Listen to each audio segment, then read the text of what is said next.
The dominant religion in Westeros is the faith of the Seven, also sometimes known as the New Gods. This honors seven aspects of the same God, though they are often referenced separately. The Father is one of the favored aspects, representing divine justice and judgment. The Mother stands for mercy, peace, and fertility. The warrior receives prayers for strength and courage, especially regarding battle. The maiden represents innocence, purity, love, and beauty. The smith is sacred to craftsmen. The crone is revered for her wisdom and foresight. The most rarely honored aspect is the stranger, who represents the unknown and death. The symbol for the seven is a seven-pointed star, which is common in the septs, where they are worshipped. The religious leader is the High Septon, but there are many septons and septas below him with some authority. Septons preside over marriages and other ceremonies, while septas are often responsible for caring for the daughters of lords. Both take vows of celibacy for their position. Another order dedicated to the faith of the Seven is the Silent Sisters, who serve the stranger in particular. This all-female order is responsible for performing funeral rites and tending to the dead after battles. They take vows of silence that give them their name. Though it did not originate in Westeros, the faith has been present on the continent for thousands of years. The Seven can be traced back to the Andals, who brought the religion with them when they invaded Westeros and conquered the First Men. Since then, the faith has dominated Westeros, imposing its social rules, even on the leaders. The faith took issues with Aegon the Conqueror and his marriage practices, namely that he had two wives and that they were also his sisters. The Targaryen made peace with the faith, adopting a doctrine of exceptionalism that allowed their incest, but they avoided marrying multiple women again, except for Maegor the Cruel. Though accepting it as the primary religion, the Targaryens removed some of the faith's power, ending the High Septon's ability to charge kings and disbanding the faith militant army until Cersei, Lena Headey, reinstates it in Game of Thrones. Though many follow the faith of the Seven, the High Sparrow, Jonathan Pryce, and his zealots are a more devoted and brutal group of followers.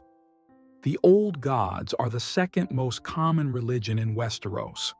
Those who follow the Old Gods most prominently include the Starks and the Wildlings, along with many Northerners. This was the religion of the First Men, passed down to them by the children of the forest. Once widespread, the followers of the Old Gods declined with the Andal conquering, but in the north, where the Andal invaders were stopped, it is still common. The Old Gods are even more revered beyond the Wall, where they are the only gods recognized by the Wildlings. Though there are still old tensions, followers of the faith of the Seven and those of the Old Gods can coexist because the Old Gods and New Gods are offended by many of the same things. The religion is less organized than others, with no holy texts, lavish ceremonies, and few strict rules. The religion focuses on the heart trees found in the Godswoods. These ancient and unique trees have faces of the gods carved into them for supplicants to pray to. The only common ceremony is a marriage, where a bride prays to the weirwood trees for the gods' blessing. The Old Gods are tied to nature, and the Wildlings in particular believe they can be heard in the winds and see through the eyes of the weirwood trees, like Bran's, Isaac Hempstead Wright, ability as the three-eyed raven. The Old Gods are tied to the weirwood trees, giving them more power in the north, where all are still standing, unlike in the southern regions of Westeros, where many were destroyed. The drowned god is served only by the Ironborn of the Iron Islands. The drowned god requires violence from his followers, demanding the iron price and deeming raiding and killing enemies an act of piety. The lore of this religion is more concrete than others, as it details a struggle between the drowned god and his eternal enemy, the storm god. The drowned god lives beneath the ocean, where the godly ironborn who die at sea are honored after death. In contrast, the storm god is believed to live in a castle in the sky as he attempts to destroy ironborn ships with storms. The ironborn do not have statues like the Faith of the Seven, or even faces in heart trees like the Old Gods, but they worship their god in other ways. The drowned god is represented by salt water, and many ceremonies require people to be anointed with water from the ocean. Some such ceremonies require people to be held underwater until they stop breathing and drown themselves. Those who survive are said to become harder and stronger, going along with their repeated phrase, "What is dead may never die." Drowning is a way of proving piety, especially for the priests, but it is also a way of execution. Religion is integrated into every aspect of Ironborn culture, from its practices of violence to rampant sexism, making the drowned god one of the most influential deities, if not a common one. The drowned god is not the only bloodthirsty deity worshipped in Westeros. Though the Lord of Light is more commonly worshipped in Essos, there are followers in Westeros. Most memorably, the Red Priestess, Melisandre Carice van Houten, converts Stannis Baratheon's followers to the Lord of Light by proclaiming Stannis the rightful king and the fulfillment of prophecy. Yet Melisandre isn't the only follower of the Lord of Light in the series. Thoros of Myr, Paul K., is a red priest who performs much of the same magic as Melisandre in the Lord of Light's name. This religion is relatively new to Westeros. Although Thoros is in King's Landing before Robert Baratheon's death, there is only an organized following of the Lord of Light after Stannis adopts the religion, putting the Lord of Light's fiery heart on her banner. Known as Roller, the Lord of Light is a fire god, representing goodness, heat, light, and life. Roller and his followers are locked in a constant struggle against the darkness and the deity known as the Great Other, represented by cold and death. The followers of the light strongly believe in only two gods, rejecting all other religions and refusing to coexist as the others do, insisting that other gods are demons and false idols that must be destroyed. Melisandre implies that the White Walkers are agents of the Great Other. While the White Walkers fit the description of an evil being represented by cold and death, it is unclear if that is an established part of the religion or her fitting her experiences into her worldview. The Red Priests and Priestesses are known to perform magic, most notably resurrection.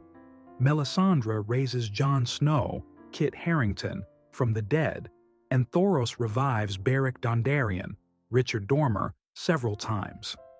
Melisandre performs other magic throughout her time on the show, including having visions in flames and birthing a shadow monster, yet the Lord of Light requires sacrifices.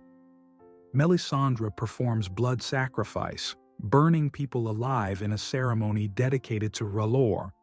Like R'hllor, the many-faced god is more commonly worshipped in Essos, but some followers have made it to Westeros. Jaqen H'ghar, Tom Lashiha, is the first to introduce the many-faced god, and Arya Stark, Maisie Williams, follows him in the later seasons.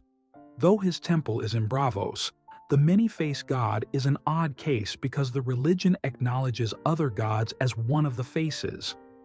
The Stranger of the Faith of the Seven, the weirwood trees of the Old Gods, the form of the drowned god, and even the Lord of Light are all believed to be faces of the many-faced god, so by that logic, he is worshipped throughout all Westeros. The many-faced god's followers are the Faceless Men, trained as assassins in the House of Black and White. With the many-faced god being a god of death, it makes sense that his followers kill, but not ruthlessly.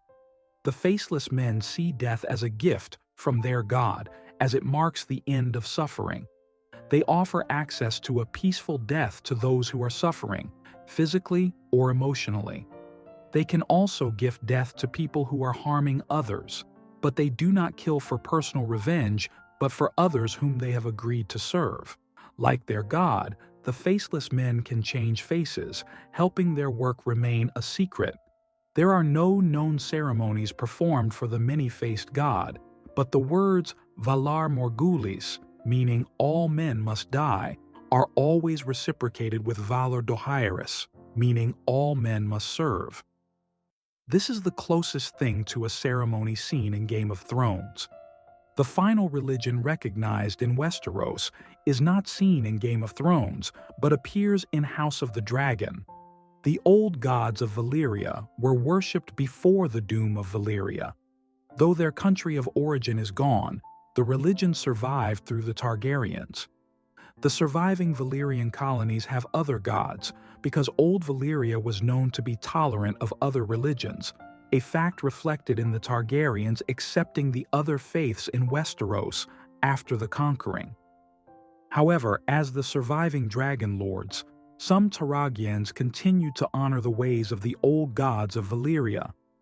House of the Dragon shows a Valyrian wedding ceremony between Rhaenyra, Emma Darcy, and Daemon, Matt Smith, where the bride and groom cut their hands and lips with dragon glass and mix their blood. This is one of the few surviving elements of the religion to appear on screen. Though little is known about the Old Gods of Valyria, there is another hint that the Targaryens still recognize their ancestors' religion, despite publicly claiming to follow the faith of the Seven. This hint can be found in the names of their dragons. The Old Gods of Valyria's pantheon includes Balerion, Meraxes, Syrax, and Vhagar, whom the Targaryen dragons are named after. Though not nearly as common as the others, the Targaryens prove there are traces of the Old Gods of Valyria in Westeros.